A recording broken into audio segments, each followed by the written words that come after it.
Essa beleza! Fala galera, meu nome é Bianca Paganotti, sejam bem-vindos ao canal, já vai deixando o like e se inscreva se você não for inscrito. Gente, hoje eu decidi fazer uma make nova, uma make que eu vi muito bonita numa menina, e aí eu tentei reproduzir minimamente, sabe? E ficou isso.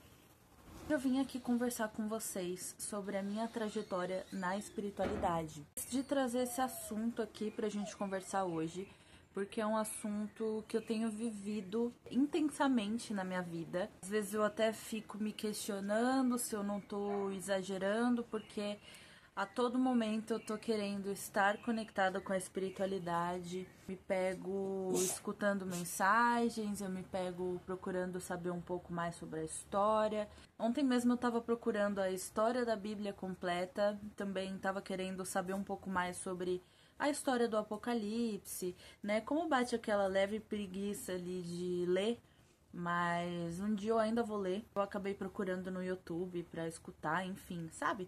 Quando você, por exemplo, poderia estar fazendo qualquer outra coisa, mas você quer estar perto da espiritualidade, porque é onde eu me sinto mais segura, sabe? É onde eu me sinto mais tranquila, mais leve, é onde eu tenho certezas, enfim. Então, como é um assunto muito pertinente na minha vida, tem sido um assunto muito pertinente na minha vida, eu decidi trazer aqui para conversar com vocês. E aí, como sempre, né, tem que haver um contexto. E o contexto é que antigamente eu era ateia, então eu não acreditava em Deus, eu não acreditava em nada do que vocês podem imaginar ali que seja sobrenatural, digamos assim. Eu me lembro que quando eu era mais nova, eu dizia que a Bíblia era nada mais, nada menos do que um livro de autoajuda. Eu não discordo dessa opinião, eu acho que a Bíblia ela é sim um livro de autoajuda, né? Já que Deus deixou esse livro para nós, para que a gente possa consultar, para que a gente possa saber qual é o caminho certo a se seguir. Mas a Bíblia, obviamente, não é resumida a um livro de autoajuda. E aí eu lembro que eu debatia na escola, eu dizia que Deus não existe, tinha todos os argumentos possíveis ali, porque até então nunca havia sido estimulada para esse caminho da espiritualidade. Não sei também se quando você é muito novo, né, se quando você é criança, você de fato consegue desenvolver esse tipo de mediunidade, vamos dizer assim. Mas eu acredito que sim, eu já vi alguns relatos de pessoas que quando eram crianças tiveram uma forte conexão com Deus. Então, de fato, eu não era estimulada pelas pessoas ao meu redor para que eu pudesse viver ou que eu pudesse acreditar ou ter algum tipo de crença. Em um certo momento da minha vida, eu tava passando por uma situação bem difícil. Foi quando minha mãe me expulsou de casa. Eu tinha 14 anos e ela basicamente me mandou morar com meu pai, né? A gente não tinha uma boa relação e eu acabei indo morar com meu pai. E quando eu cheguei lá no meu pai ele já era voltado por uma doutrina evangélica, então ele frequentava muito a igreja, né? Realmente estava imerso ali naquele ambiente. E eu lembro que logo assim que eu cheguei na casa dele, eu tava muito mal, porque eu sempre morei com a minha mãe, né? Então, e assim, eu tinha uma visão ruim de morar com meu pai, então pra mim era algo realmente que não era bom, que me deixou bem chateada. Lembro que assim que eu cheguei lá na casa do meu pai, ele tinha uma vizinha, e essa vizinha, ela tinha uma mediunidade muito mais aflorada, e eu lembro que eu fui lá na casa dela, e aí ela começou a falar várias coisas, assim, pra mim, sabe? Que ninguém sabia da minha vida, começou a falar sobre a minha relação com a minha mãe, né? Por mais que meu pai tivesse em algum momento comentado algo com ela, ela falou umas coisas bem pessoais, que realmente tocou em mim, sabe? Então eu parei e pensei, opa, que isso, né? De onde que ela tá tirando essas palavras, essas afirmações. Então, ali eu já comecei a sentir que tinha alguma coisa por trás. Aí, pelo fato de estar morando ali com meu pai, eu comecei a ir para a igreja, né? Ele começou a levar a filha dele perdida para a igreja, né? Era assim que eu me sentia na época, né? Porque eu não gostava, não acreditava, mas eu tava lá porque eu tava com o capeta no corpo. Comecei a ir pra igreja, comecei a ouvir a palavra, comecei a me identificar, comecei a ter minhas dores curadas, comecei a ter a minha vida transformada, comecei a viver uma vida de paz, uma vida de amor mesmo. Eu sinto que eu comecei a interagir mais, conversar mais com as pessoas sobre o que realmente era necessário.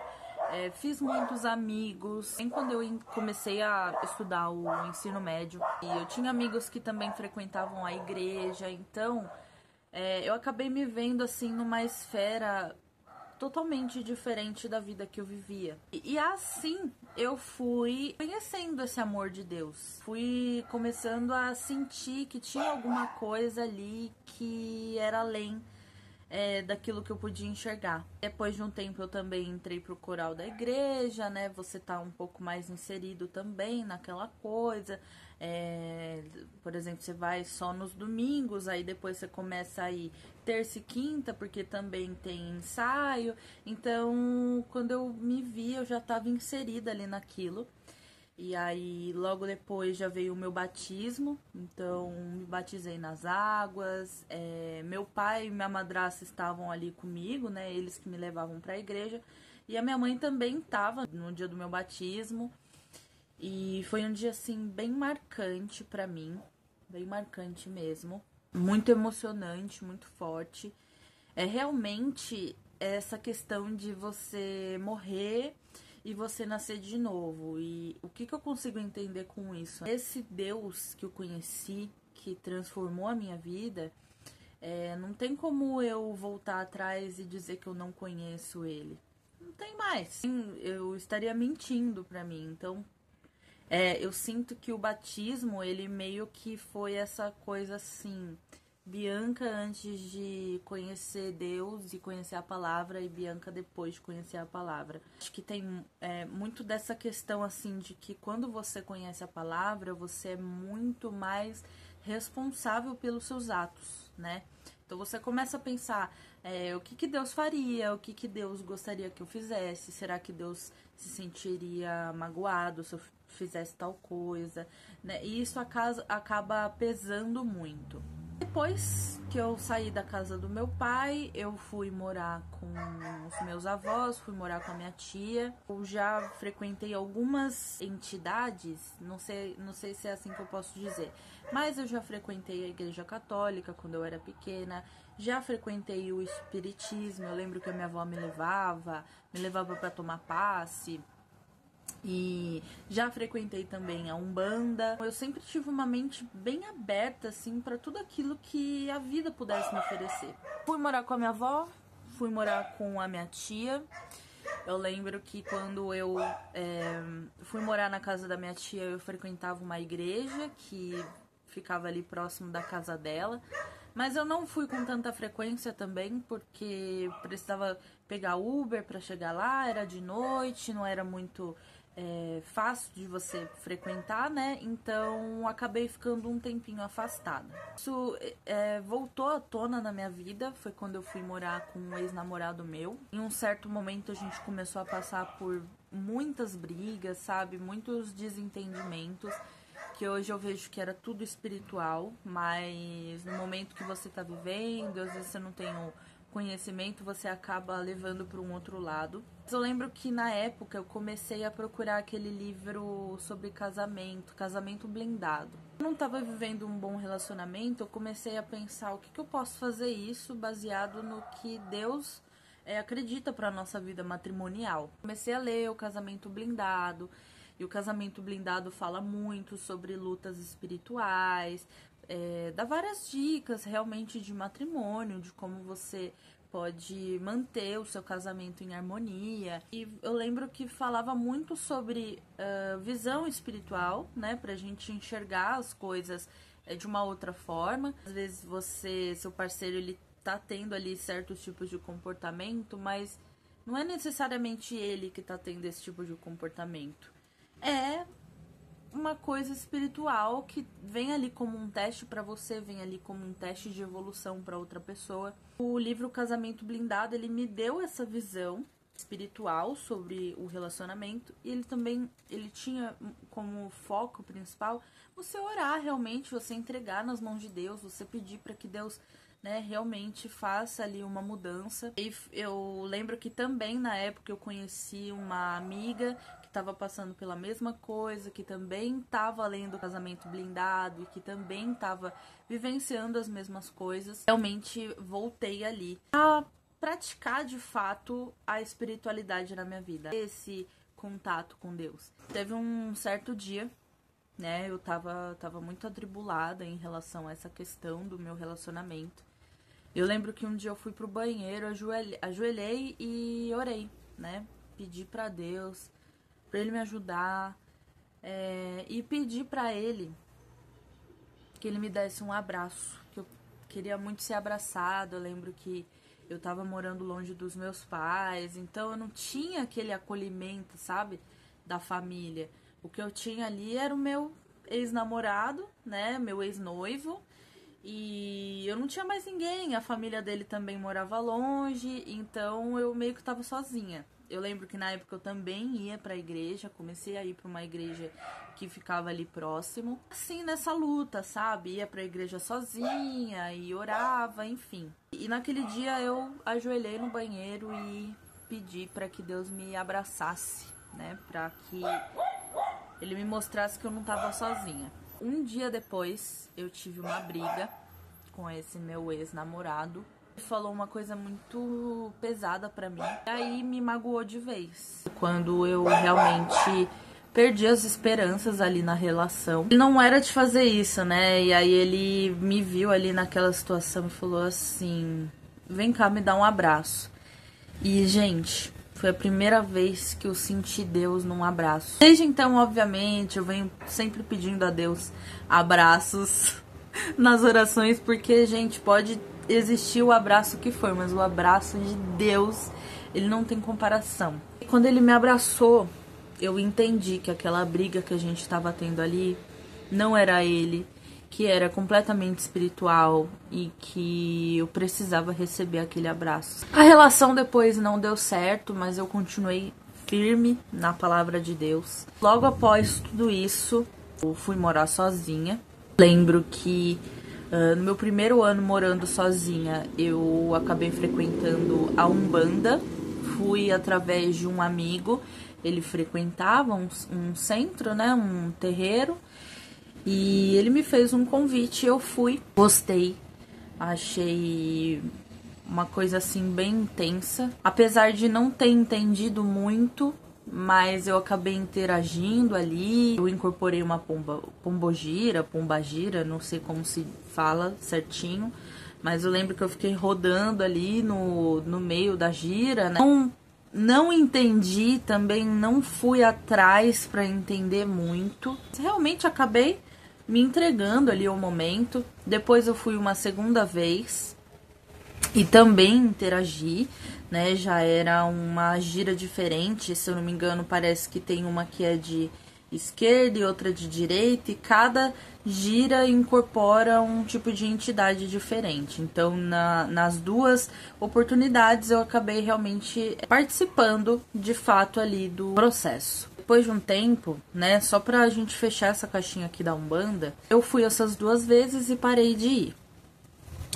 Lá me foi revelado que tinha algumas coisas acontecendo na minha vida, que eu precisava de mais orientações, só que era necessário eu pagar para que eu pudesse ter acesso a mais informações, uma conversa ali com uma entidade.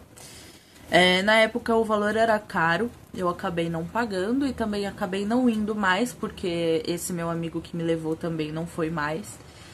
E aí, gente, depois que eu parei de ir na Umbanda, várias coisas começaram a dar errado na minha vida, assim, de uma vez.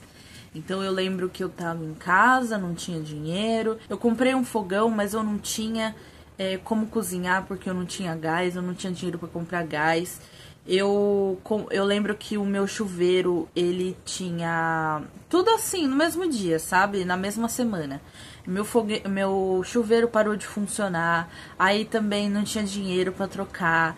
E eu lembro que eu comprei uma geladeira, e eu comprei a geladeira 220, não pude usar a geladeira, sabe? Eu tava vivendo uma vida péssima, eu vivia só pra trabalhar. E eu lembro que queimou chuveiro em casa, queimou lâmpada, sabe? Tipo, tudo acontecendo de errado ao mesmo tempo. Aí o que eu fiz?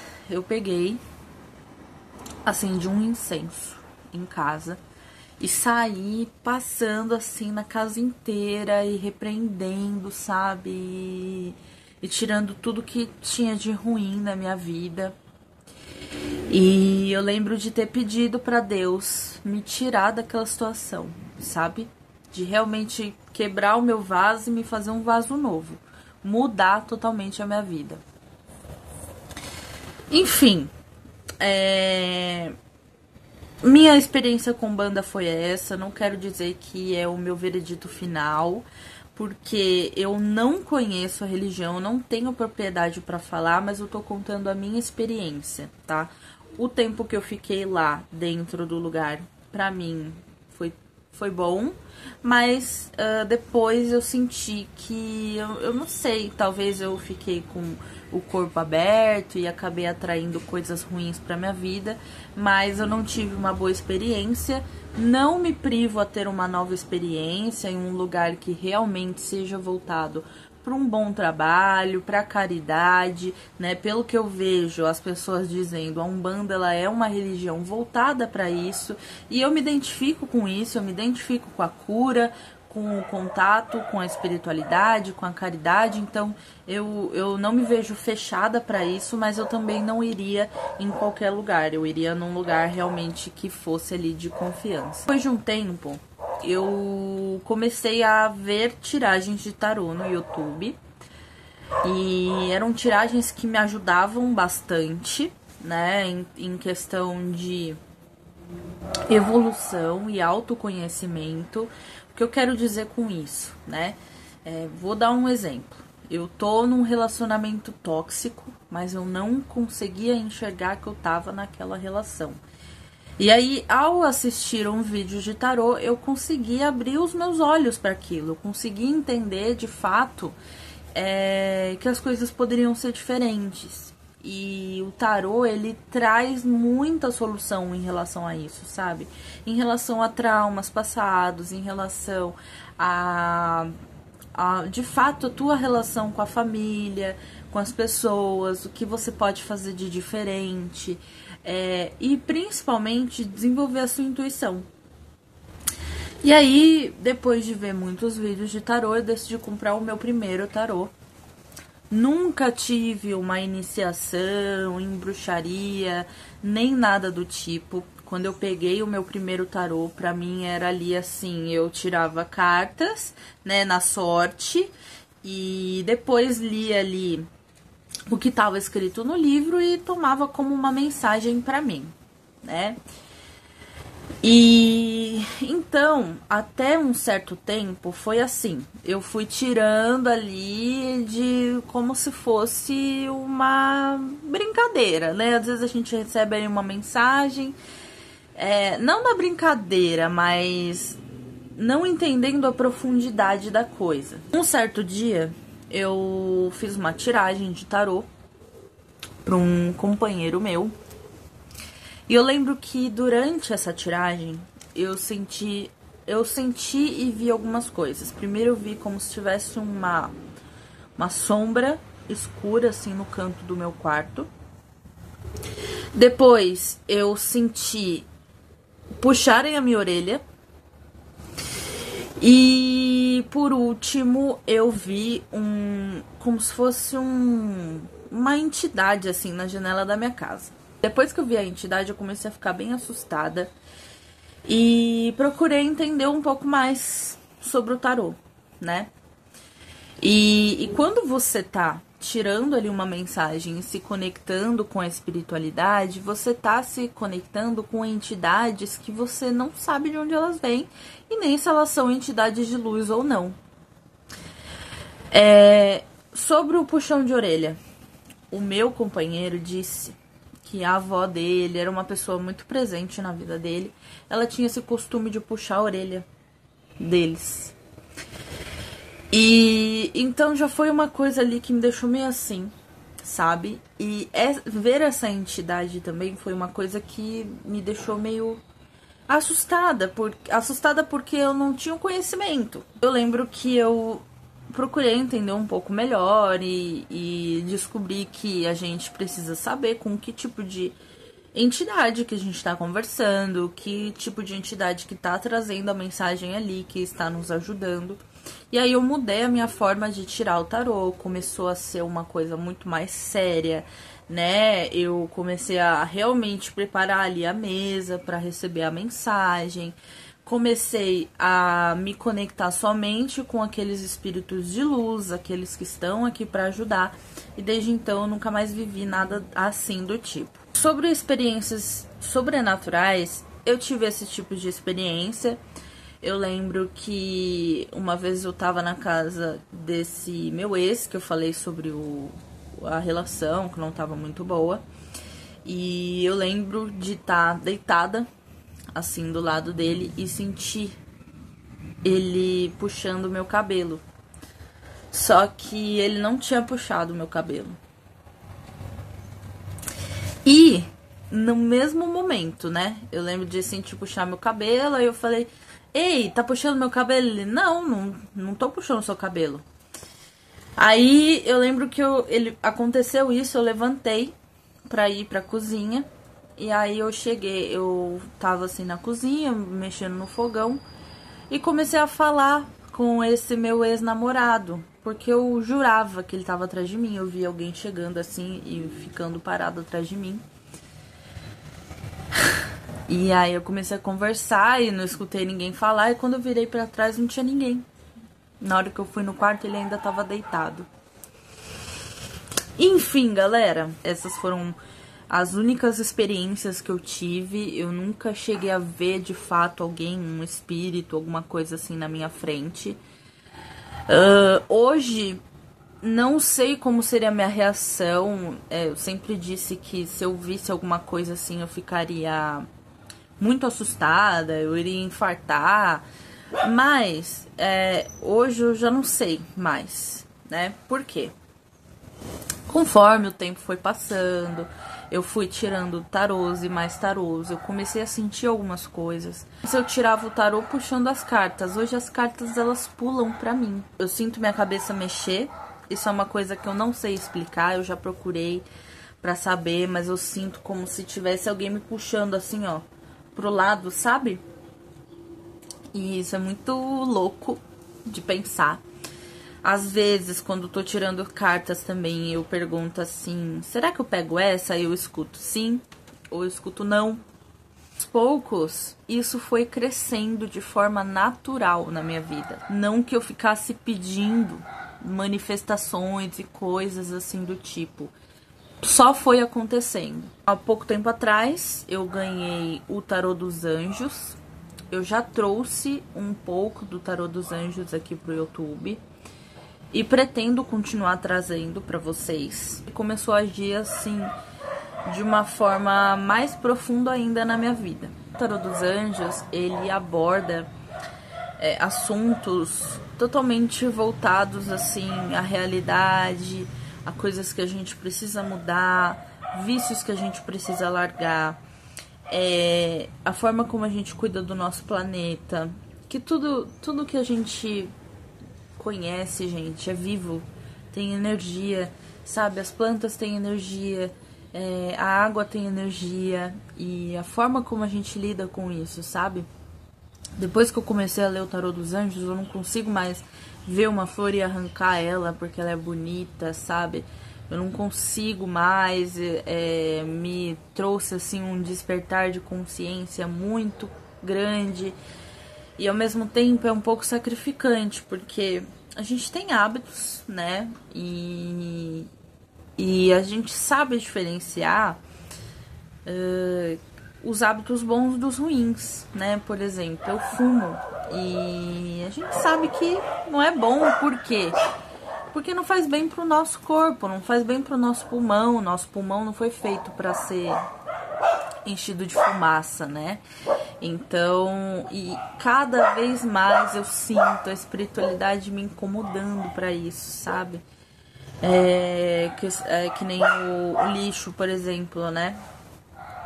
Eu vejo o lixo assim e agora eu só fico pensando em reciclar, sabe? Tipo, é uma coisa que mudou naturalmente em mim. E hoje eu me encontro nesse processo de despertar, de mudança, de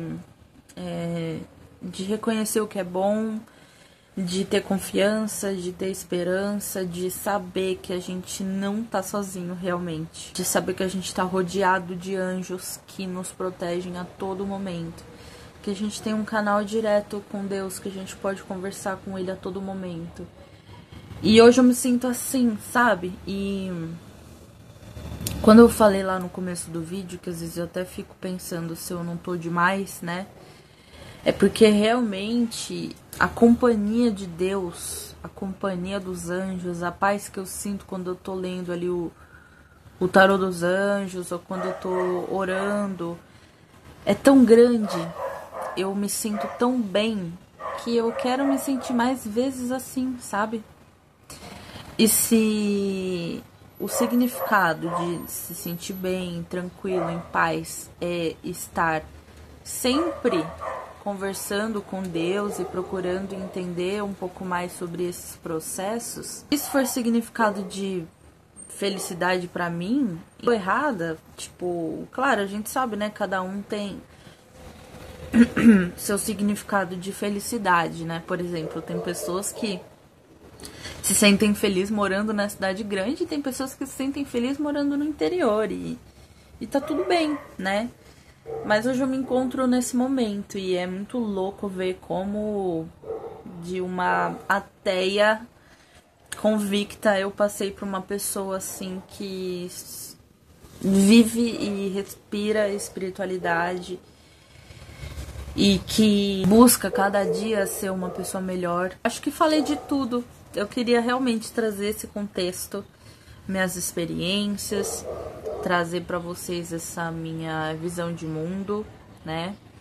Hoje eu busco, claro, nós não somos perfeitos, eu não vou mentir aqui para vocês que toda hora eu tô, né, fazendo oração, ou que todos os dias, eu procuro todos os dias, mas tem dias que a gente esquece e tá tudo bem, né? Mas hoje eu sinto que eu tô, assim, completamente conectada. Eu não sei o que tá por vir, né, pra frente, porque cada vez mais eu sinto que eu desbloqueio ali alguns níveis desse processo, né, porque é um processo contínuo e sem fim. Hoje, por exemplo, tenho estado tão conectada com tudo isso e hoje eu tenho sentido vontade de ir num centro espírita, sabe? Até para entender um pouco melhor sobre essa questão do espiritismo, né? Porque eu vivo tirando tarôs, mas é uma coisa que eu sinto, mas ao mesmo tempo parece meio vaga pra mim. Eu acredito, obviamente, né? Mas eu sinto falta de um pouco mais de profundidade. Eu não sei aonde essa profundidade pode me levar, mas eu sei que cada vez mais tem me trazido bons sentimentos em questão de humanidade mesmo, sabe? É sacrificante, você começa a olhar para certos tipos de coisas, assim, que não condiz com a sua crença, né? Vou dar um exemplo simples.